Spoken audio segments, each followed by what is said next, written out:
안녕하십니까? 배팅 부동산 미국 주택 상승 전환 수요도 탄탄하다. 가격은 4억 4천 진행하도록 하겠습니다.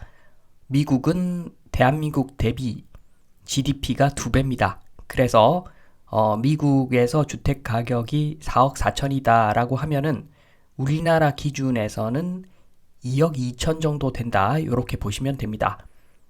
미국 주택이 많이 올랐다고 하지만 굉장히 저렴하다고 보시면 됩니다.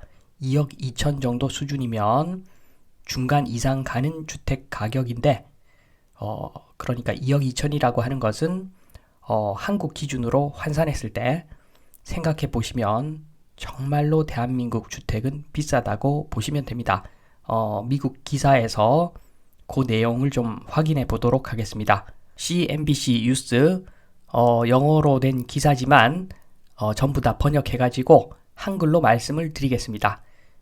제목이 주택 부족은 일부 사람들과 지역에 더 큰 타격을 주고 있다. 요게 제목입니다. 주요 골자를 보면은 미국에서 매물로 나온 주택 공급은 2019년에 절반 정도밖에 안 된다고 합니다.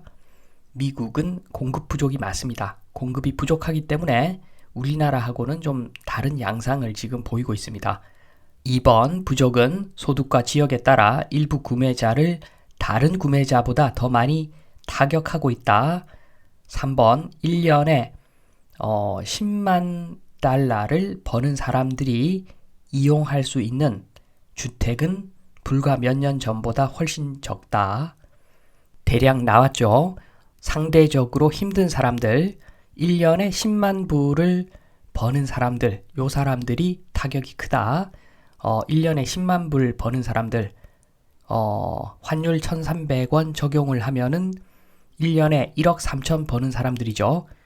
우리나라 대비 소득이 2배니까 감안하셔서 생각하시면 됩니다.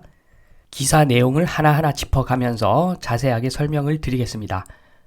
첫 번째 내용은 주택담보대출 금리 상승으로 크게 둔화된 주택시장에서도 매물로 나온 주택 공급량은 2019년 대비 절반 수준이다. 이 부분을 보겠습니다. 우리나라하고는 좀 많이 다르죠. 둔화된 주택시장 보시면 금리가 높으니까 우리나라는 금리 상승으로 변동금리라서 이자 부담 증가해서 경매로 나오거나 못 견디고 매물로 나오는 그런 공급 물량들이 꽤 있는데 미국은 고정금리 그리고 철저하게 DSR을 적용해서 관리하기 때문에 금리가 좀 올라간다고 해서 기존 매물이 시장에 그렇게 많이 나오지는 않습니다. 관리가 잘 되고 있다는 이야기죠. 반면에 금리가 높으면 금융비용 증가로 수요 감소하는 것은 똑같습니다. 우리나라하고. 그래서 차이가 있다면 기존 구축, 기존 주택 매물이 시장에 공급되는 거, 요 부분에 있어서 대한민국하고 차이가 크죠. 그래서 미국은 주택 시장이 둔화된다고 하지만 우리나라보다는 타격이 덜한 것이 사실입니다. 기사를 계속 보면 30년 고정 모기지 금리는 5월에 6% 후반대를 찍었고 그 주변에서 맴돌고 있고 그 수준에서 연간 수입이 10만 불인 구매자는 전국 평균보다 약간 높은 34만 1,000달러의 최대 가격으로 주택을 구입할 수 있습니다.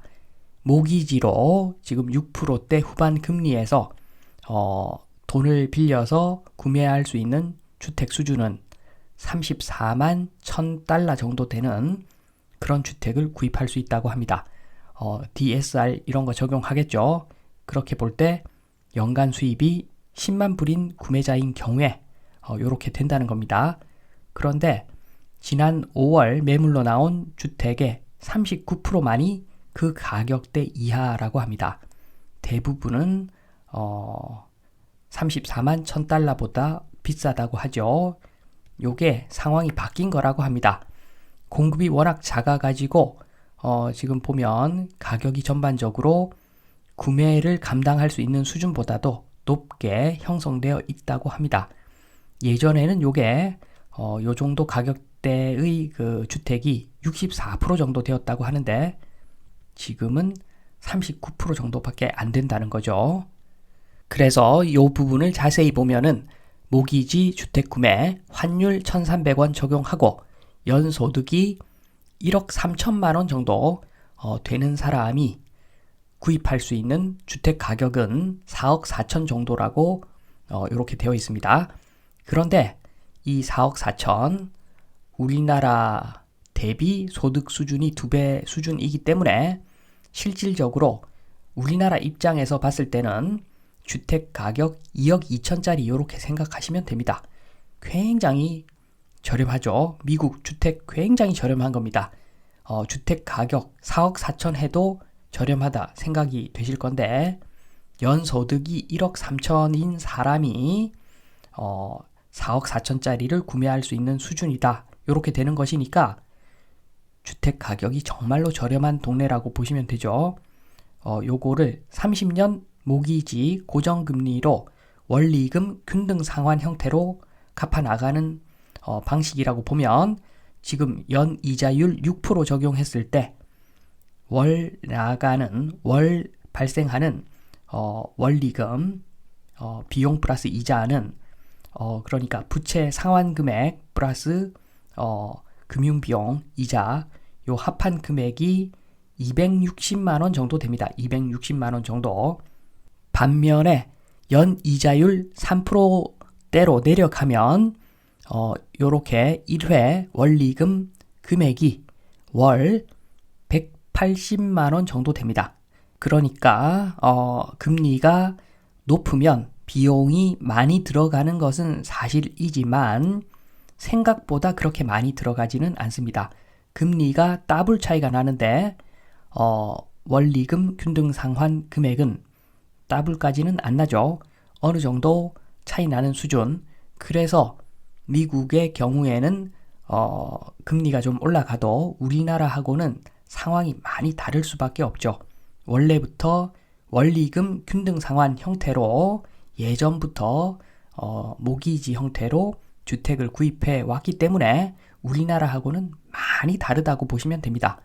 우리나라 한번 보겠습니다. 잘 아시겠지만 똑같은 조건이지만 이자만 갚는 형태로 대출을 많이 받죠.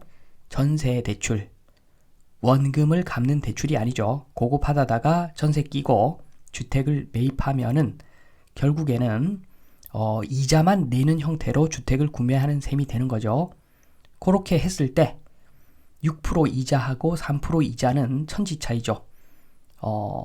금융 비용 자체가 더블 차이가 납니다. 더블 차이가 나기 때문에 우리나라처럼 주택을 레버리지 풀로 땡겨서 구매할 수 있는 요런 나라의 경우에는 금리가 엄청난 영향을 미치죠. 주택 가격에. 그래서 미국보다는 한국에서 타격이 훨씬 더 클 수밖에 없습니다.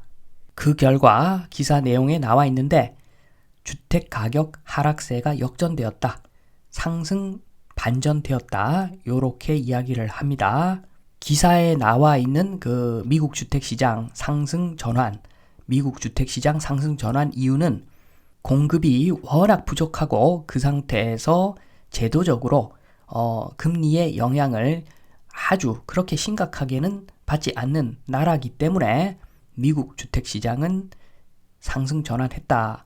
인데 추가적으로 이유를 살펴보면은 가장 큰 이유는 요겁니다. 사실은 소득 기준으로 저렴하다는 거죠. PIR이 여전히 낮다는 겁니다. 미국 보시면 당초 가격이 낮았는데 더블 상승했다. 이렇게 보시면 되고 우리나라 같은 경우에 코로나 때 당초 가격이 엄청나게 높았는데 거기서 또 엄청나게 상승을 해버리니까 지금 키 차이가 더 나죠. 거품이 엄청나게 더 끼어버린 거죠. 그래서 율로 보면은 미국이 오히려 더 상승했을 수도 있겠지만 코로나 시기에 상승률이 아니라 절대적인 금액으로 보면은 한국의 거품이 비교할 수 없을 만큼 크기 때문에 미국 주택시장은 아직까지는 살만한 가격이다. 요렇게 되기 때문에 사람들이 구매를 하는 거죠. 앞서 보셨겠지만 평균보다 좀 좋은 주택이 4억 4천이랍니다. 우리나라보다 소득이 2배나 많은데 4억 4천이 평균보다 좋은 집, 싸죠. 우리나라 입장에서는 싼 정도가 아닙니다. 그리고 두 번째 이유는 정말 공급이 부족하기 때문입니다.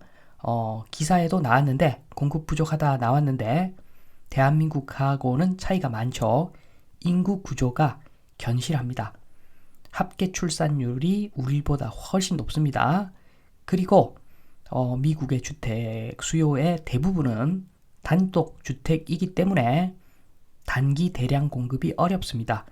우리나라처럼 아파트 찍어가지고 조그만한 땅에서 몇천 세대 뽑아내고 요런 거 안 되죠. 그러니까 정말 공급 부족이 맞습니다.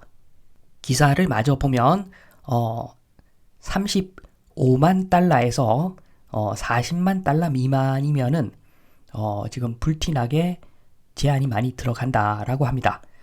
그러니까 요 정도 가격이면 지금 40만 불 하면은 1,300원 환산하면 5억 2천 정도인데 5억 2천 지금 보면은 4억 4천 정도가 지금 평균보다 조금 좋은 주택이라 그랬는데 워낙 공급이 작으니까 40만 불 하더라도 오더 제한이 많이 들어간다.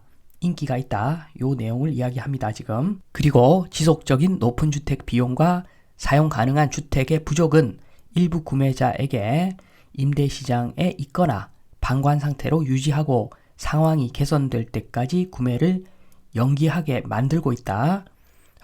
지금 상승 반전은 했지만 그렇게 많은 사람들이 주택을 구매하려고 하는 상황은 아니다. 요런 이야기죠. 워낙 공급이 작아서 주택이 매매가 상승해서 이루어지고 있기는 하지만 그렇다고 해서 전반적으로 모든 사람이 주택을 살려고 난리인 상황은 아니라는 거죠. 계속 보면 부동산의 다른 모든 것과 마찬가지로 위치가 전부입니다. 그렇죠. 위치가 전부입니다. 신축, 구축 의미 없습니다. 위치가 훨씬 더 중요합니다. 신축도 시간 지나면 구축이 되고 결국 남는 것은 땅밖에 없기 때문에 위치입니다. 부동산은 위치죠. 그런데 저렴한 주택이 가장 많이 부족한 지역은 텍사스주 엘파소라고 합니다. 재산세가 실질적으로 주택에 대해서 3% 정도 나오는 주라고 알고 있는데 10억짜리 주택을 소유하고 있으면 1년에 3천만 원 정도 세금이 나오는 무시무시한 동네라고 알고 있는데 법인세가 거의 없어서 굉장히 좋은 기업들이 지금 많이 텍사스로 이주하고 있는 상황이라고 합니다. 그러니까 양질의 직장이 많이 그 텍사스로 옮겨가고 있으니까 주택이 부족한 겁니다. 그리고 특이한 점은 저렴한 주택이 가장 많은 공급이 많은 지역은 오하이오 주라고 하는데 그 뒤를 뉴욕 시라큐스 지역이 그 뒤를 따르고 있다. 그러니까 뉴욕 시라큐스라는 지역에 저렴한 주택 공급이 많다는 겁니다. 이거 보시면 아시겠지만 미국의 부동산 핵심은 뉴욕이라고 말할 수만은 없는 상황입니다. 요즘 플로리다, 캘리포니아 약간 맛이 요즘 같다고 하지만 플로리다, 캘리포니아, 하와이 이런 데가 인기가 의외로 엄청나다고 합니다. 뉴욕은 아파트가 많아가지고 인기가 크게 없다라고 알고 있습니다. 지금 보시면 뉴욕, 시라큐스 저렴한 주택 공급이 가장 많은 지역으로 2등입니다. 2등. 특이하죠? 요렇게 미국 기사 한번 살펴봤는데 보시면 아시겠지만 내용 보시면 아시겠지만 평균보다 좀 좋은 주택이 4억 4천입니다. 4억 4천. 우리보다 소득이 2배 많은 사람들인데 평균보다 좋은 주택 가격이 4억 4천. 대한민국 거품이 얼마나 심한지 아마 간접적으로 확인이 가능하실 겁니다. 그래서 제가 결국 이야기하고 싶은 점은 대한민국 주택시장은 한동안 좀 조심할 수밖에 없는 상황이다. 그래서 제가 말씀을 드리죠. 차라리 주식을 사라고. 지금 정부도 도와주고 하니까 부동산 가격 내려가다가 이제 장기적으로 보합세가 될 것 같은데 그 이야기는 한참 동안 거품 상태가 유지될 거라는 겁니다. 그래서 코앞에 있는 가격만 보지 마시고 임대 수익이 몇 프로 정도 나오고 땅값이 평당 얼마 정도 되는 가격이다 환산도 좀 해보시고 굉장히 조심해서 국내 주택 부동산을 사야 한다 요 말씀을 드리면서 이만 마치도록 하겠습니다. 감사합니다.